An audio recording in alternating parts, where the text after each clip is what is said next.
যে ছাত্র জনতার যে অভ্যুত্থান, এই অভ্যুত্থানের এটাই আমার মনে হয় পরবর্তী অধ্যায় সঠিকভাবে রচিত হলো। এর আর কোনোভাবে রচনা করা এটা সম্ভব ছিল না। যে অধ্যায়, ওইখান থেকে আমরা কোথায় যাচ্ছি সেই সংস্কারের কথা যে আমরা মুখে বলে যাচ্ছিলাম, আপনারা সেই সংস্কার প্রকৃতপক্ষে কী সংস্কার হবে সেটা করে দেখিয়ে দিয়েছেন। কাজে আমরা এই জুলাই সনদ স্বাক্ষর অনুষ্ঠানে সারা জাতি এটা বড় রকমের উৎসবের মধ্যে আমরা শরীক হব, সবাই স্বাক্ষর করব এবং যেই কলমে স্বাক্ষর করলাম সেই কলমগুলো জাদুঘরে রক্ষিত হবে। যে এই কলম দিয়ে অমুকে সই করেছিল, এই কলম দিয়ে অমুকে সই করেছিল, কলম দিয়ে আপনাদের ছবি সহ সেগুলো জাদুঘরে রক্ষিত থাকবে যে কারা কারা এই সনদে স্বাক্ষর করেছিলেন।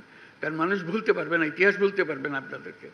এটা এমন একটা ঘটনা যেটা আমরা যেহেতু ঘটনার ভেতরে আছি হয়তো অনুভব করছি না, কিন্তু বাইরে গিয়ে যদি দাঁড়াতে পারতাম তখন মনে হতো যে বিশাল একটা কর্মকাণ্ড। এই মাসের পর মাস, সপ্তাহের পর সপ্তাহ বৈঠক করে যে আলোচনা করেছেন, মনে হয়েছে হতাশ হয়েছেন, মনে হয়েছে এটা বোধহয় কোনোদিন সমাপ্ত হবে না, অসমাপ্ত হয়ে থেকে যাবে।